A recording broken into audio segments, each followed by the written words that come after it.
Imagine two people, same city, same year, both lose their jobs within months of each other. One of them is back on his feet within a year, new income, savings rebuilt, life largely back on track. The other is still struggling 3 years later, dealing with debt that seems to multiply no matter what he does. Same economic environment, roughly similar starting points, completely different outcomes. And the question that most financial content refuses to actually answer is, why? What is the real difference between the person who bounces back and the person who stays stuck? That is exactly what this video is going to unpack, and some of what you are about to hear may genuinely surprise you. Let us start by challenging one of the most persistent assumptions in personal finance. Most people believe that recovery after a financial setback is primarily about money, about how much you had saved, how large your emergency fund was, how diversified your income streams were. And while those things absolutely matter, they are actually not the deepest reason why some people recover quickly. The deepest reason is something far more invisible, and it lives entirely in the way a person thinks about their situation in the immediate aftermath of a loss. When a financial setback hits, whether it is a job loss, a failed business, a large unexpected expense, or a period of poor financial decisions that finally caught up, the very first thing that separates future recoverers from future strugglers is not action. It is interpretation. The person who will recover fast almost always interprets the setback as a disruption. Painful, yes. Stressful, absolutely. But at its core, a disruption, something that interrupted a path they can return to or rebuild. The person who will struggle tends to interpret the same setback as a verdict, a confirmation of something they feared about themselves, their luck, or their place in the world. That subtle difference in meaning-making has enormous downstream consequences for every decision that follows. Here is why that matters so practically.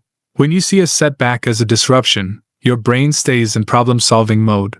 You start asking questions like, what is the most important thing to stabilize right now? What can I cut? What can I generate? What is the fastest path back to solid ground? The emotional weight is there, but it does not paralyze the decision-making process. When you see a setback as a verdict, your brain shifts into a different mode entirely. It starts scanning for evidence that confirms the verdict. It replays past mistakes. It rehearses future failures. And in that mental state, even the right opportunities get overlooked because the internal narrative is already writing a story of continued decline. This is not a criticism of people who struggle. It is an observation about how human psychology works under financial stress. And it is something that very few financial education channels talk about honestly. The mind under prolonged financial pressure does not behave the way it does under normal conditions. Cognitive bandwidth genuinely narrows. Decision-making quality drops. And the cruel irony is that the people who most need to make sharp, clear-headed financial decisions are often operating in exactly the mental state that makes sharp, clear-headed decisions hardest to access. Now let us talk about the structural side of recovery. Because psychology alone does not explain everything. There is a very real and very practical pattern that distinguishes fast recoverers from long-term strugglers when it comes to the order in which they address their financial damage. Fast recoverers almost universally prioritize stabilization before optimization. They do not immediately try to rebuild everything at once. They identify the single most dangerous financial leak, usually the expense or obligation that, if left unaddressed, will make everything else worse, and they plug that first. Then they look for the fastest legitimate way to generate income, even if it is not ideal, even if it is temporary, even if it is far below what they were earning before. And they hold off on big strategic decisions until they have at least a minimal floor of financial stability beneath them. Long-term strugglers, by contrast, often make what looks from the outside like a logical mistake but from the inside feels completely reasonable. They try to solve the wrong problem first. They focus on long-term strategy when their short-term situation is still on fire. They spend mental energy optimizing a budget that will not matter if the immediate income gap is not addressed. Or they delay taking temporary lower-income work because they are waiting for a better opportunity, not realizing that the financial damage accumulating during that wait is actively shrinking the number of options available to them later. Every week of inaction or misaligned action during a financial crisis has a compounding cost, not in the dramatic way that compound interest on savings works, but in the quiet, grinding way that falling further behind makes catching up exponentially harder. There's another factor here that almost never gets discussed in mainstream financial content, and it is the role of social environment during a recovery period. The people around you during a financial setback either function as a lift or as an anchor, and most people do not consciously evaluate which category their close circle falls into.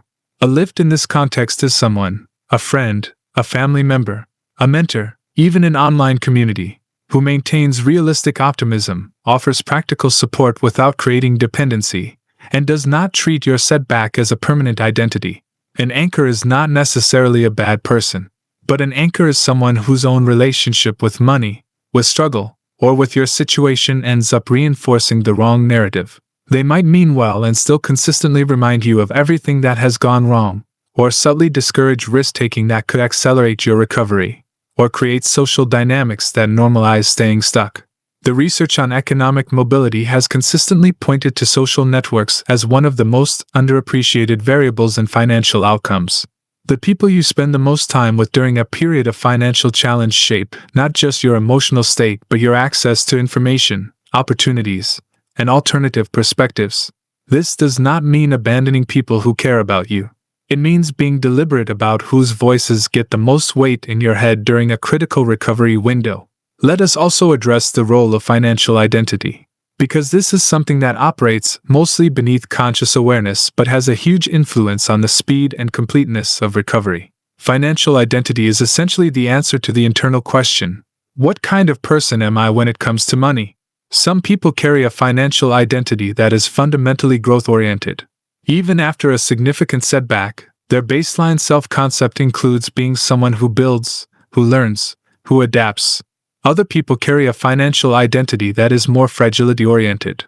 Their baseline self-concept includes being someone who struggles with money, who is unlucky, who never quite gets ahead. And here is the critical thing, neither of these identities was chosen consciously. Both were mostly absorbed over years of lived experience, family dynamics, and repeated emotional associations with financial events. But the reason this matters so much is that your financial identity functions like a gravitational field. It pulls your behavior back toward what feels familiar, even when you consciously want something different. The person with a growth-oriented financial identity will experience a setback, feel the pain of it, but their behavior will naturally start moving toward recovery because recovery is consistent with who they believe they are. The person with a fragility-oriented financial identity may take all the right short-term steps and still unconsciously sabotage the medium-term recovery, not out of self-destruction, but out of the peculiar psychological discomfort that comes from living in a state that does not match your identity. Success can feel just as threatening as failure when it is unfamiliar. This is why one of the most powerful and underrated investments anyone can make during or after a financial setback is not a financial investment at all. It is the slow, deliberate work of updating how you see yourself in relation to money. That might happen through education, genuinely learning how financial systems work so that they feel less mysterious and therefore less threatening. It might happen through small, consistent financial wins that create new emotional data to counterbalance old patterns. It might happen through changing the stories you tell about your past financial experiences, not rewriting history, but reframing what those experiences mean about your future capacity. Now, let us talk about something that affects recovery speed in a very direct, mechanical way, the presence or absence of what financial educators often call a financial buffer.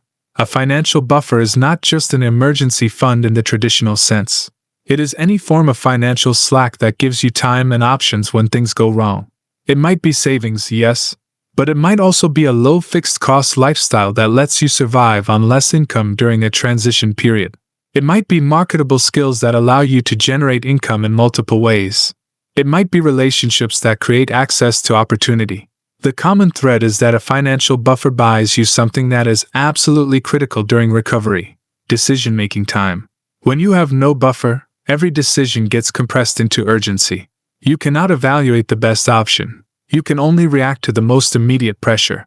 And reactive financial decision-making under urgency is one of the most reliable paths to making choices that feel necessary in the moment, but create compounding problems down the road. The person with even a small buffer gets to make slightly better decisions slightly more often, and over the course of a recovery period, those marginally better decisions accumulate into dramatically better outcomes. This is also why the conventional advice of simply building a 6-month emergency fund, while correct in principle, misses a layer of practical wisdom. The goal should not just be to have savings. The goal should be to structure your entire financial life so that your baseline state, your normal, non-crisis life, contains as much optionality as possible. That means keeping fixed obligations proportionally low relative to your income. That means developing skills and relationships that give you multiple pathways to income. That means being thoughtful about the lifestyle creep that quietly transforms manageable income into a high-pressure financial situation where there is never any slack. The people who recover fastest from financial setbacks are very often not the people who had the most money when the setback hit. They are the people whose non-crisis life was already structured with enough flexibility that a disruption could be absorbed without becoming a spiral. Building that kind of structural resilience is a long-term project, and it starts well before any crisis arrives. So what does all of this mean if you are currently in the middle of a financial setback, or if you know someone who is? It means that the path forward is almost never as linear as it looks from the outside, and progress is almost never as slow as it feels from the inside. It means that the single most important first move is to stop the bleeding, to identify what is actively making the situation worse and address that before anything else. It means that your interpretation of what this setback says about you matters enormously, and choosing to see it as a disruption rather than a verdict is not denial. It is a strategic decision about which mental state gives you the best chance of making good decisions under pressure. And it means that recovery is not a single dramatic turnaround moment. It is a series of small, slightly better choices, made consistently over time, by someone who has decided that where they are right now is not where they are going to stay. That decision, quiet, personal, and made entirely in private, is where every real financial recovery actually begins. If this video gave you a new way of thinking about financial resilience and recovery, consider sharing it with someone who might find it valuable right now. Leave a comment below telling me which part of this resonated most with you. I read every single comment, and I genuinely want to know. If you are not subscribed yet, now is a great time to do that, because this channel is built around the kind of financial thinking that actually changes how you see money over the long term. Thank you for watching, and I will see you in the next one.